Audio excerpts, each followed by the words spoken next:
नमस्कार, जय हिंद साथियों। तो कैसे हैं आप सभी लोग? उम्मीद करता हूँ आप लोग बहुत अच्छे होंगे। काफ़ी समय बाद वीडियो आ रही है। स्वास्थ्य खराब था, इस चक्कर से वीडियोज़ नहीं आ पाई थी और ऑफलाइन बैचेस भी थे, उस वजह से लगातार वीडियो नहीं आ पाई। तो आज से हमारी लगातार वीडियो आपके लिए यूट्यूब पे आने वाली है। क्लास 10 12 के बोर्ड एग्ज़ाम के जो बच्चे हैं उनके लिए भी अलग से प्लेलिस्ट बनाई जा रही है और अलग से उनके लिए क्रैश कोर्स आपका यूट्यूब पर चलेगा। और जो हमारा SI का है वो तो चल रहा है। खुशखबरी की बात यह है कि SI का फिजिकल की डेट जो है आपकी आ चुकी है। सभी लोग आप जोरों से तैयारी कर रहे होंगे, उसके लिए आपको हार्दिक शुभकामनाएं। ठीक है, जी जान लगा दीजिए। बाकी हम आपको रिटर्न की तो पूरी तैयारी करवा रहे हैं। बिल्कुल बेसिक से 0 लेवल से आपको पढ़ाने की पूरी कोशिश करी जाएगी। और एक चीज़ मैं आपको बता दूं, वीडियो को लास्ट तक ज़रूर देखें। बहुत सारे ऐसे चीज़ें होती है जो यहाँ लिखाई नहीं जाती है लेकिन मुंह से बोली जाती है। ठीक है, और अपने कॉपी पेन हाथ में लेके बैठे रहें आज, क्योंकि ट्रायंगल, त्रिभुज जिसे हम कहते हैं, इसके बारे में हम डिटेल से आज पढ़ने जा रहे हैं। पूरी बेसिक से लेकर हाई लेवल तक पढ़ने जा रहे हैं। आपका 2 पार्ट में इसको डिवाइड करेंगे।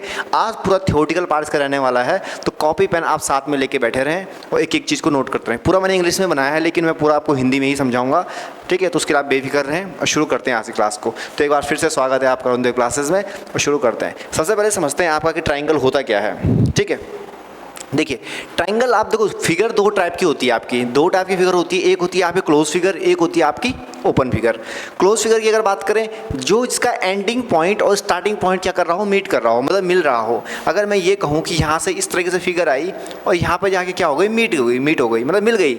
इनिशियल और फाइनल पॉइंट क्या होगा, मिल गया, तो उसे हम कहेंगे क्लोज फिगर। ओपन फिगर होता है कि भैया मैंने इस तरीके से चल रहा था, ऐसा करके छोड़ दिया, मतलब आपका इनिशियल और फाइनल पॉइंट क्या हुआ, मीट नहीं किया, तो ये आपका क्या आ गया, ओपन फिगर आ गया। ठीक है, उसी प्रकार से आपका एक पॉलीगन जिसे हम कहते हैं, बहुभुज जिसे कहते हैं। ठीक है, कोई भी 2 डायमेंशनल फिगर जो आपके पास है वो बहुभुज कहते हैं। बहुभुज मतलब जिसकी बहुत सारी भुजाएं हैं। बहुत सारी कितनी है, 1 है, 2 है, 3 है, 4 है।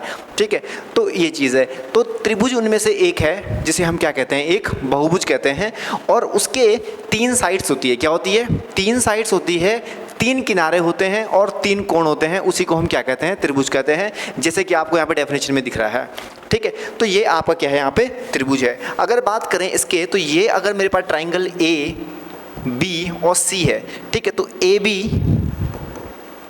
BC और AC, ये तीनों मेरे पास क्या आ जाएगी, साइड आ जाएगी। यदि एंगल की बात करें तो एंगल मेरे पास रहने वाला है angle A, angle B and angle C। ये 3 मेरे पास क्या रहने वाले हैं, इसके एंगल रहने वाले हैं। ठीक है, अब हम त्रिभुज को क्लासिफिकेशन कैसे करते हैं, देखो एंगल्स के बारे में भी पढ़ाएंगे, साइड्स के बारे में पढ़ाएंगे, 1 बाय 1 एक एक करके टॉपिक को ले चलेंगे, तो ध्यान से देखते रहिएगा। देखिए ट्रायंगल को हम 2 पार्ट्स में डिवाइड करते हैं। ठीक है, एक बेसिस किस तरीके से डिवाइड करेंगे, पहला जो तरीका रहता है हमारा, वो तरीका क्या रहता है, वो रहता है कि यदि हम साइड के बेस पे डिवाइड करें कि भैया साइड कितनी, साइड क्या है इस बेस पे, कि भैया जिसकी 2 साइड इक्वल है उसको क्या कहेंगे, जो तीनों इक्वल है उसको क्या कहेंगे। एक तो वो तरीका हो गया। एक तरीका वो है जो एंगल के बेस पे हम लोग क्या करते हैं, आइडेंटिफाई करते हैं कि भैया इस एंगल को आपका डायग्राम दे दिया और पूछ लिया एग्जामिनर कि ये आपका ट्राइंगल है, उसमें एंगल दे रखे हैं, पहचानो ये कौन सा एंगल है आपका, न्यूनकोण त्रिभुज है, समकोण त्रिभुज है, बहुभुज। इस तरीके से आपको ऑप्शन दे देगा और आपको पता ही नहीं होगा, जब तक आप डीपली नहीं पढ़ोगे पता नहीं चलेगा। तो ये वीडियो आपके लिए स्पेशल लेके आया हूँ, तो ध्यान से देखिएगा। ठीक है, 1 बाय 1 आपके चलेंगे आगे। देखो पहले समझते हैं क्लासिफिकेशन, किस टाइप का क्लासिफिकेशन है वो भी देख लेते हैं। पहला जो क्लासिफिकेशन आपका है, ठीक है, वो है आपका लेंथ की वजह से। ठीक है, कि किसी ट्राइंगल में लेंथ किस हिसाब से दे रखी है, आपके पास 2 लेंथ इक्वल दे रखी है या तीनों लेंथ इक्वल दे रखी है, या इस तरीके से, या तीनों अलग अलग दे रखी है, उस टाइप से हम क्या करने वाले हैं, ट्राइंगल को पढ़ने वाले हैं। तो काइंड ऑफ अ ट्राइंगल पहला जो हमारे पास रहता है, स्केलेन ट्राइंगल। स्केलेन ट्राइंगल, अब इसकी क्या खासियत है, स्केलेन ट्राइंगल एक ऐसा त्रिभुज है जिसे हम क्या कहते हैं, विषम बाहु त्रिभुज कहते हैं। नाम ही विषम है तो प्रॉपर्टीज भी क्या होगी, इसकी विषम होने वाली है। मतलब ये हुआ कि इसकी जो त्रिभुज आपके पास दे रखा है, इसकी कोई भी साइड इक्वल नहीं होने वाली है। ठीक है, मतलब ये हुआ कि ये वाली साइड, इसको हमने 1 डैश कर दिया, ये आपके 2 डैश आ गया, ये आपका 3 डैश आ गया। इसका मतलब ये हुआ कि ना ही ये इसके इक्वल है, ना ही ये इसके इक्वल है, ना ही इसको, मतलब तीनों भुजाएं आपस में इक्वल नहीं है। तो इसे हम क्या कहते हैं, विषम बाहु त्रिभुज कहते हैं, सीधी जो बात है।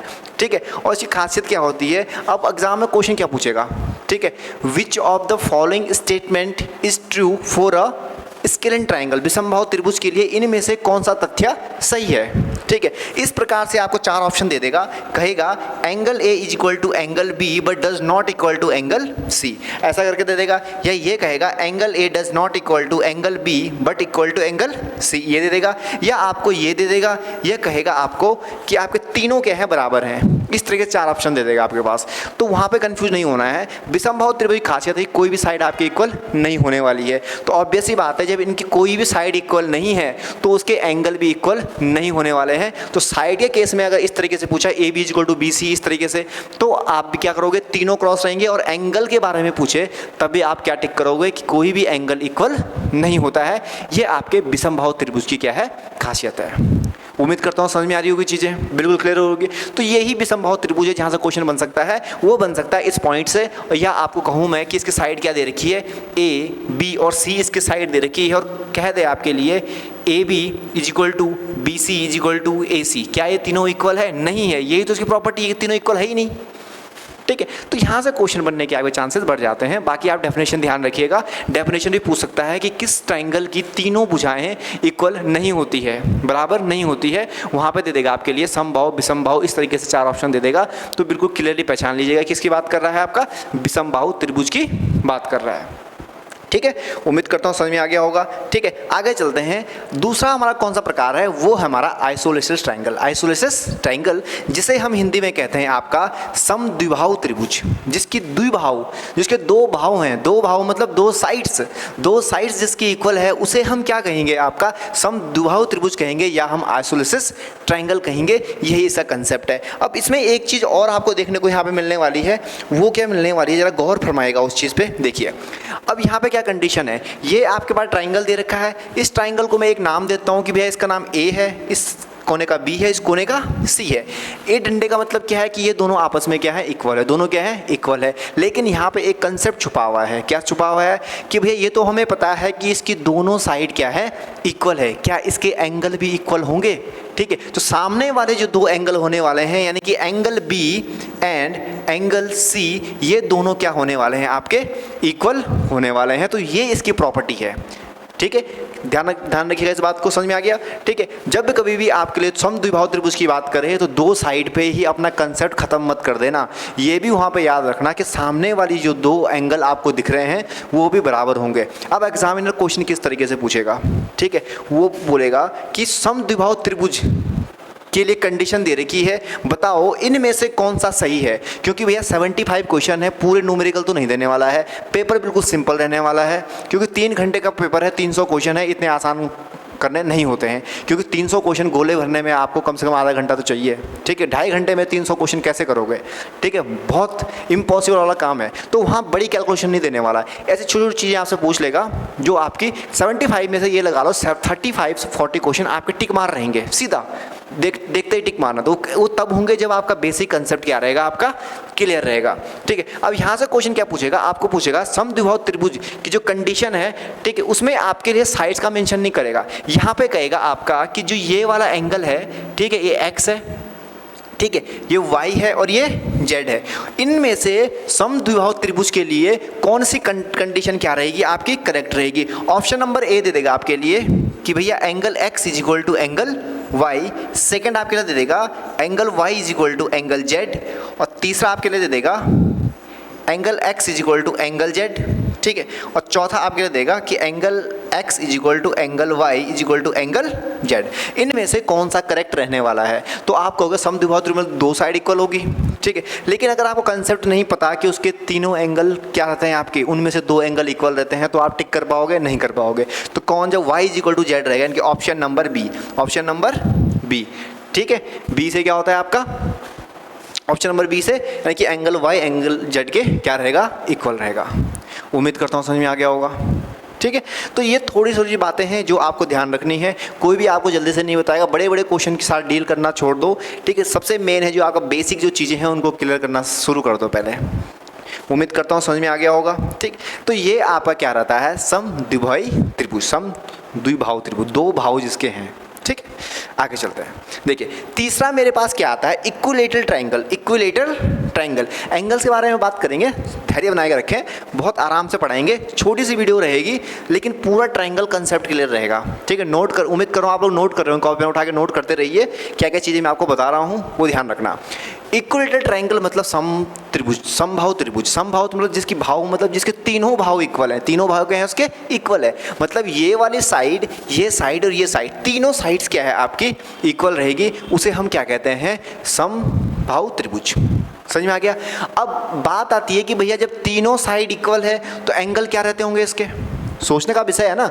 अगर तीनों साइड इक्वल है तो एंगल भी क्या होने चाहिए, एंगल भी क्या होने चाहिए, बराबर होने चाहिए। अब एंगल बराबर होंगे तो कितने होंगे, वो भी कंडीशन है। अब तुम बोलोगे सर 45 45 45 क्या दिक्कत है, नहीं, गलत हो जाएगा। क्यों, आप इसलिए गलत हो जाएगा क्योंकि भैया तुम्हें पता है कि sum of all angle of a triangle is 180। यही होता है, तीनों कोणों का सम क्या रहेगा आपका 180 रहता है। तो इसका मतलब क्या है, तीन बराबर भागों में अगर 180 को बांटें तो प्रत्येक एंगल का जो मान आएगा वो कितना आने वाला है, 60 डिग्री आने वाला है। यानी प्रत्येक एंगल जो आपका रहेगा, each and every angle is 60 degree for a equilateral triangle या समबाहु त्रिभुज। समझ में आ गया। तो कोणों के बारे में भी आप लोग ध्यान रखिएगा। नीचे छोटी सी एक चीज़ दे रखी है, इसको भी पहचान लीजिएगा, ये क्या है। यदि मेरे पास आपके लिए एरिया निकालने का फॉर्मूला आता है, ठीक है, क्या निकालने के फॉर्मूला आता है, एरिया, ठीक है। एरिया अगर निकालते हैं तो किसी भी कोण का यदि हम एरिया निकालते हैं, किसी भी कोण का क्या निकालते हैं, या सॉरी किसी भी ट्राइंगल का हम लोग क्या निकालते हैं, एरिया निकालते हैं। तो कैसे निकालते हैं, ध्यान से देखिएगा। देखो अब एरिया निकालना है, अगर मुझे पास रैंडमली कोई ट्राइंगल दे रखा है तो मैं सीधा सा क्या लगाऊंगा, अगर मेरे पास कोई राइट एंगल ट्राइंगल दे रखा है then we can write half base into height. यही का उस फॉर्मूला होने वाला है, यानी कि आपका आधार गुणे हाइट, ठीक है, लंब जिसे हम कहते हैं, उससे क्या करेंगे, गुणा करेंगे यहाँ पे। तो ये आपका क्या आ जाएगा, एरिया आ जाएगा। समझ में आ गया। इसी तरीके से अगर बात करें, अब कंडीशन आती है इक्विलेटरल ट्रायंगल की, इक्विलेटरल ट्रायंगल की। तो इक्विलेटरल ट्रायंगल में हम लोग क्या करते हैं, जो इसका फॉर्मूला होता है वो कितना होता है, अगर A is equal to √3/4 S square. S square कह सकते हो, ए स्क्वायर कह सकते हो, कुछ भी कह सकते हो, ठीक है। और एस या ए क्या है, आपकी साइड ऑफ द ट्राइंगल है, साइड ऑफ द ट्राइंगल है। इसे हम क्या कहते हैं, आपका समबाहु त्रिभुज। और इस तरीके से क्या निकालते हैं, हम इसका एरिया निकालते हैं। कभी कभी एग्जामिनर आपके दिमाग के साथ खेल जाएगा, सीधा सा आपको क्या देगा, फॉर्मूला दे देगा। वो कहेगा what is the area of a समबाहु त्रिभुज या इक्विलेटरल ट्राइंगल, ये करके दे देगा। और नीचे आपको 4 ऑप्शन दे देगा। तो कैसे निकालेंगे, कैसे निकालेंगे, ये बड़ी कंडीशन आती है। बहुत सारे बच्चों को फॉर्मूला पता नहीं होता है, फॉर्मूला पता नहीं होगा तो तुक्का मार के आएगा, बेसिक जो सिंपल सी बात है। हाँ, जिसने कभी हल्का सा पढ़ा हो, ध्यान रहे हो, तो सीधे क्या करेगा, टिक करके आ जाएगा। समझ में आ गया। तो ये आपका क्या है, इक्विलेटरल ट्रायंगल या समबाहु त्रिभुज जिसे हम कहते हैं। तो हम लोग पढ़ेंगे classification of a triangle on the basis of angle. अभी तक हमने क्या पढ़ा कि आपका जो क्लासिफिकेशन था वो साइड के बेस पे पढ़ा। अब हम लोग पढ़ने जा रहे हैं आपका एंगल के बेस पे, कि एंगल के बेस पे हम लोग त्रिभुजों का निर्माण किस तरीके से करते हैं, वो चीज़ समझने की बात है। पहली जो बात है आगे पास दे रखा है, न्यून कोण त्रिभुज, यानी कि एक्यूट ट्रायंगल बोलते हैं इसको, एक्यूट ट्रायंगल कहते हैं, ठीक है। वो क्या होता है, एक ऐसा त्रिभुज जिसका जो कोण का जो मान रहेगा वो 90 से क्या रहने वाला है, छोटा रहने वाला। कोण का मान क्या रहने वाला है, 90 से छोटा रहने वाला है। जैसे कि यहाँ पे मैं कहूँ कि सपोज एक्स मेरे पास कोई एंगल है तो 90 से क्या रहेगा, वो छोटा रहेगा। वो एंगल कौन सा है, अब यहाँ पे देखिए जरा। यहाँ पे आपको क्या दिख रहा है, त्रिभुज दिख रहा है जिसके निम्न प्रकार से क्या है, इसके कोण दे रखे हैं। कोण ए दे रखा है 60 डिग्री, सी दे रखा है 50 और बी कितना दे रखा है आपका 70 डिग्री क्या दे रखे हैं, इसके कोण दे रखे हैं। समझ में आ गया।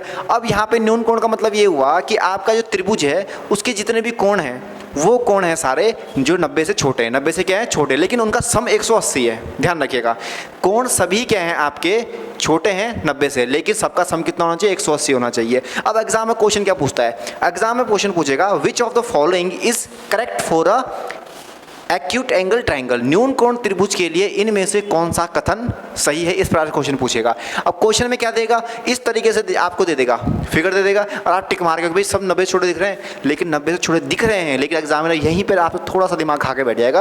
क्या कहेगा वो, इनमें से कोई इस तरीके से आपकी वैल्यूज दे देगा, देगा तो 90 से छोटी, देगा 90 से छोटी, लेकिन जब उनको जोड़ेंगे तो 180 से ज़्यादा होगा, 180 से ज़्यादा हो जाएगा और वहाँ पे आप गलत करके आ जाओगे। तो ध्यान रहेगा, आंख बंद करके क्वेश्चन मत करिएगा। क्या करिएगा, सबसे पहले देखिए कि 90 से छोटे हैं, पहला काम खत्म। दूसरा क्या देखोगे कि इन तीनों का जो सम है वो कितना आना चाहिए, 180 आना चाहिए, तभी हम कहेंगे कि क्या है, न्यून कोण त्रिभुज है।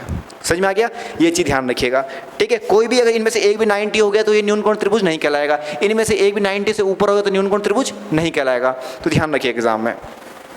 आगे चलते हैं, आगे आपके पास है राइट एंगल ट्राइंगल यानी कि समकोण त्रिभुज। समकोण त्रिभुज, और समकोण त्रिभुज की क्या खासियत है जरा ये भी देख लेते हैं, क्या खासियत है देखते हैं जरा। ठीक, समकोण त्रिभुज का मतलब होता है 90 डिग्री, सीधी जो बात है कितना 90 डिग्री। जिस त्रिभुज में आपको 90 डिग्री का कोण दिखे, आंख मूंद के सीधा क्या करना है, आपको टिक मारना है किस पे, समकोण त्रिभुज पे, समकोण त्रिभुज पे। क्यों, क्योंकि इसका हमेशा क्या होता है, एक खासियत होती है कि इसका जो एक एंगल रहेगा, जो एंगल रहेगा इसका, ये हमेशा कितना डिग्री रहेगा, 90 डिग्री का एंगल बनाएगा इसका जो एक एंगल रहेगा।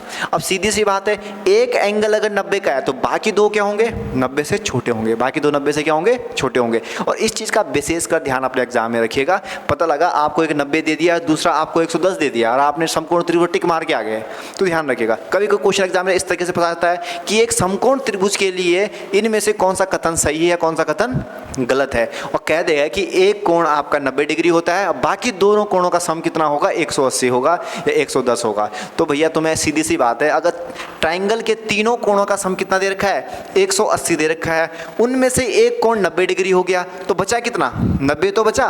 तो बाकी जो सम है, सपोज मैंने कहा ये ए है, ये बी है और ये आपका सी है, तो बाकी दो जो बचे तो मैं कह सकता हूं कि angle A plus angle C is equal to 90 degree. समझ में आ गया। तो इस तरीके से एग्जामिनर आपके दिमाग का खेल सकता है। तो बिल्कुल बेसिक से बता रहा हूँ, ध्यानपूर्वक सुनिएगा, एक एक चीज़ बता रहा हूँ, क्लियर करके अपने दिमाग में रखिएगा। समझ में आ गया। और एग्जामिनर पूछ सकता है, आपको डायग्राम दे देगा, पूछेगा ये कौन सा वाला त्रिभुज है, तो पहचान लीजिएगा। कंडीशन मैंने आपको सारी बता दी, ठीक है। ये कंडीशन रहती है किसके लिए, आपके लिए, समकोण त्रिभुज की कंडीशन रहती है, 90 के बराबर रहेगा, ठीक है। और यहीं पे एग्जामिनर ये भी कह सकता है कि angle A plus angle B is equal to 90 degree, ये भी कह सकता है। और लेकिन तुम्हें यहाँ पे ध्यान देने वाली बात क्या है, ध्यान देने योग्य बात ये है कि भैया एंगल भी तो ऑलरेडी 90 है, तो ये तो पॉसिबल ही नहीं है केस। तो ऐसे भी एग्जामिनर आपके साथ खेल सकता है। तो ट्रायंगल से आपके ज़्यादा हाई फाई क्वेश्चन नहीं बनने वाले हैं, बिल्कुल बेसिक बनेंगे, थ्योरेटिकल बनेंगे, वो मैं आपको पढ़ा रहा हूँ। बाकी इसके जो न्यूमेरिकल्स हैं, जो क्वेश्चन हमें हिट करने हैं, वो हम अगले वीडियो में आपके लिए लेके आएंगे। लेकिन इसको आप थोड़ा ध्यानपूर्वक देखिए कि किस तरीके से मैं आपको समझा रहा हूँ, एक एक चीज़ को क्लियर रखिएगा अपने माइंड में, ठीक है। अब चलते हैं आगे।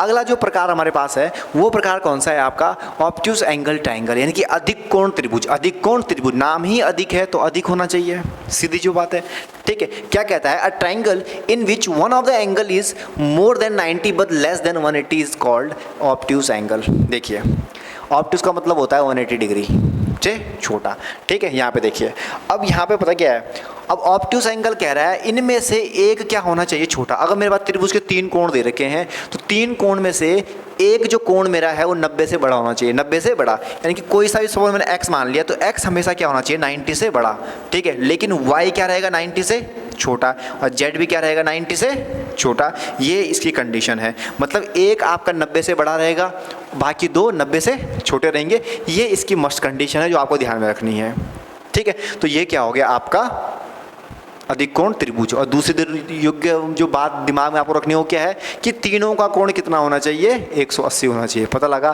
अधिक कोण त्रिभुज के बारे में पूछ लिया और आपने कुछ अलग ही करके आ गए, ठीक है। तो वो चीज़ थोड़ा ध्यान देने योग्य बातें हैं। बाकी आप कंसेप्ट जो आपको बताया है वो कंसेप्ट लगाएगा। कोई एक एंगल 90 से बड़ा होना चाहिए, तभी हम कहेंगे कि ये क्या है, एक अधिक कोण त्रिभुज है। अगर दो एंगल आपके 90 से बड़े हो रहे हैं, इसका मतलब वो अधिक कोण त्रिभुज नहीं है, वो गलत त्रिभुज है। समझ में आ गया। ध्यान रखिएगा इस बात को, एक एक कंसेप्ट, क्योंकि वहाँ क्वेश्चन आएगा कि इनमें से कौन सा समबाहु है, कौन सा विषमबाहु है, या कौन सी कंडीशन ऐसी है जो समबाहु के लिए ठीक है या विषमबाहु के लिए ठीक है, अधिक कोण के लिए ठीक, इस तरह के क्वेश्चन आते हैं। और वो चीज़ मैं आपको 1 बाय 1 समझा रहा हूँ। और बाकी जो न्यूमेरिकल वाला पार्ट जो क्वेश्चन बनते हैं वो भी मैं आपको भी समझाऊंगा। वीडियो को लास्ट तक देखते रहें, बहुत बेसिक से बताऊंगा, मज़ेदार रहने वाला टॉपिक, ठीक है। अब बात करते हैं मीडियन। बात क्या करते हैं, मीडियन। यहाँ से एक्चुअली क्वेश्चन क्या पूछता है, दो टाइप के क्वेश्चन बनते हैं, या न्यूमेरिकल बनेगा या डेफिनेशन बनती है। क्या डेफिनेशन बनेगी, वो कहेगा a line segment joining the vertex of the mid point of the opposite side of the triangle is called median. नहीं समझे, कुछ समझ में नहीं आया सर, हिंदी में समझाते हैं। देखिए इसे कहते हैं माध्यिका। क्या कहते हैं, माध्यिका। एक ऐसी लाइन, एक ऐसी लाइन जो किसी की क्या करे, किसी तीसरी सामने वाली साइड है, किसी एंगल के सामने वाली जो साइड है, ठीक है, उसके बीच उस लाइन को दो बराबर भागों में क्या कर दे, बांट दे। मतलब BC मेरे पास एक पूरी लाइन है, तो मैंने AD एक क्या कर दिया, इस पे मीडियन खींच दिया, एक माध्यिका खींच दी जो क्या कर रही है, BC को दो बराबर भागों में क्या कर रही है, बांट रही है, दो बराबर भागों में क्या कर रही है, बांट रही है। उसी को हम क्या कहते हैं, आपका माध्यिका कहते हैं। समझ में आ गया, किसी साइड को दो बराबर भागों में बांट गई, माध्यिका कहलाएंगे। दूसरा कंसेप्ट क्या है, ध्यान रखिएगा, दूसरा कंसेप्ट ये बोलता है आपका कि जब इस एरिया का जो ट्राइंगल रहेगा, इस एरिया का ट्राइंगल और इस एरिया का ट्राइंगल वो क्या रहेगा, ठीक है, तो ध्यान से देखिएगा, area of triangle ABC is equal to, area में शॉर्ट में लिखता हूँ, ट्राइंगल से डिनोट करते हैं इसको, एरिया ऑफ किसका आएगा, ABD प्लस ट्राइंगल ADC, इन दो का जो आपका सम रहेगा, ठीक है, वो किसके रहेगा, ABC के इक्वल रहेगा। ये ध्यान देने योग्य बातें हैं, ठीक है। बाकी आप कह सकते हो कि जो अगर मैं मुझे एक ही का चाहिए, सिर्फ इसी का चाहिए, तो वो किसका होगा, आपके ट्राइंगल का एरिया का हाफ होगा, सीधी जो बात है, ठीक है। तो मीडियन केस ही आता है। अब एक चीज़ मीडियन में और समझने योग्य बातें क्या है, जो मीडियन है, क्या भैया एक लंब का काम कर सकती है, पॉसिबल है, लंब का काम कर सकती है। सपोज जो 90 डिग्री पे फॉलो करवाऊँ तो ये क्या लंबी कहलाएगा, लेकिन मीडियन का ध्यान रखिए, माध्यिका से बहुत बड़ा क्वेश्चन आता है। और जो डेफिनेशन है ना, डेफिनेशन ये कहती है कि एक ऐसी लाइन, एक ऐसी रेखा जो किसी त्रिभुज के साइड पे पड़ती है और दो बराबर भागों में विभाजित कर देती है, उसे हम क्या कहते हैं, एल्टीट्यूड कहते हैं, माध्यिका कहते हैं, ठीक है, ऑर्थो सेंटर कहते हैं, या आपका इन सेंटर कहते हैं, क्या कहते हैं, ठीक है। तो एग्जाम में ध्यान रखिएगा, क्या कहते हैं, माध्यिका कहते हैं। एग्जाम को फोड़ना है इस बार, ध्यान रखना, ठीक है। कोई भी एक क्वेश्चन यहाँ से छूटना नहीं चाहिए। अब चलते हैं आगे, नीचे आके चलोगे तो खैर कोई कुछ नहीं, जो मैंने बता दिया वही चीज़ है। आगे चलते हैं, आगे दे रखा है सेंट्रॉइड। अब भैया सेंट्रॉइड क्या है, ये भी जानने योग्य बातें हैं, क्योंकि एग्जाम में पूछेगा ये क्या चीज़ है, डेफिनेशन दे देगा और चार दे देगा आपके पास, सेंट्रॉइड है और तो सेंटर है, इस तरीके से। तो आपको डेफिनेशन क्लियर होनी चाहिए। सेंट्रॉइड का मतलब क्या होता है, सेंटर। अब सेंटर कई प्रकार से हो सकता है, अब सेंटर को समझाता हूँ। देखिए, अब आपका सेंटर इस प्रकार से भी हो सकता है, फिर आप बोलो सर ये तो सेंटर ही हुआ कि मेरे पास ये ट्राइंगल दे रखा है, ठीक है, ये क्या दे रखा है, ट्राइंगल दे रखा है, और मैंने कहा कि मेरे पास इस तरीके से दे दिया, मैंने इस तरीके से या इस तरीके से दे दिया, ठीक है, या मैंने कहूँगा कि मेरे भाई ये ट्राइंगल था, ठीक है, मैंने ये कह दिया, ये कर दिया और ये कर दिया, सर ये तो सेंटर ही हुआ बीच का, क्या ये भी सेंटर है, नहीं। सेंट्रॉइड हम सब कहेंगे जब आपके पास, डेफिनेशन एक बार देखो, the point of intersection of three medians is called centroid. तीन माध्यिका इससे पहले मैंने रखी, इसीलिए इसको समझाने का रखा मैंने, माध्यिका को पहले रखा, इसको बाद में रखा। जब किसी त्रिभुज के ऊपर तीन माध्यिकाएं लगा रखी हो और जहां जिस पॉइंट पे वो तीनों माध्यिकाएं आपस में एक दूसरे क्रॉस कर रही हो, उसी को हम कहेंगे केंद्रक, उसी को हम क्या कहेंगे, आपका केंद्रक कहेंगे। समझ में आ गया, ठीक है। सपोज ये आपके पास क्या है, माध्यिकाएं, एक माध्यिका ये है, एक माध्यिका ये है, एक माध्यिका ये है। अब आपको बोले ये माध्यिका है मतलब अब इनका जो इंटरसेक्टिंग पॉइंट है, इसी को हम कहेंगे केंद्रक या सेंट्रॉइड, हम इसको कहेंगे, ठीक है। डायग्राम में आपको यहाँ पे दिख रहा है, अच्छे से यहाँ पे दिखा रखा है कि देखो ये इसके इक्वल है, ये इसके इक्वल है, ये इसके इक्वल है, मतलब ये तीनों क्या है, आपस में माध्यिका है। कभी कभी एग्जाम में नहीं बोलता है कि माध्यिका है, ठीक है, इस तरीके का डायग्राम बोल देगा, अब बोलेगा कि इसमें सेंट्रॉइड फाइंड करो, सेंट्रॉइड फाइंड करो, इन पॉइंट्स के भी नाम दे देगा। सपोज यहाँ पे आपके पास दे दिया छोटा वाला ए, छोटा वाला बी और छोटा वाला सी, इस तरीके से दे दिया। अब बताओ सेंट्रॉइड कौन सा होगा, बी होगा, ए होगा, इस तरीके से ऑप्शन दे देगा, तो ध्यान रखिएगा जी होगा। लेकिन कंसेप्ट क्या है, कंसेप्ट को ध्यान में रखना कि भैया ये इसके इक्वल होना चाहिए, ये इसके इक्वल और ये इसके इक्वल, और तीनों क्या होनी चाहिए, मीडियन होनी चाहिए, और जहाँ पे वो मीडियन क्रॉस कर रही है वो क्या कहलाएगा, आपका केंद्रक कहलाएगा, ठीक है। समझ में आ गया, ठीक है। आगे चलते हैं, बहुत अच्छे से मैंने आपको समझाया है। अब देखते हैं आगे ये क्या कह रहा है, फाउंड इनसाइड द ट्राइंगल। अब ये चीज कभी कभी एग्जाम में बारीकी से पूछ लेता है कि आपका जो केंद्रक है क्या वो बाहर भी हो सकता है, पॉसिबल नहीं है,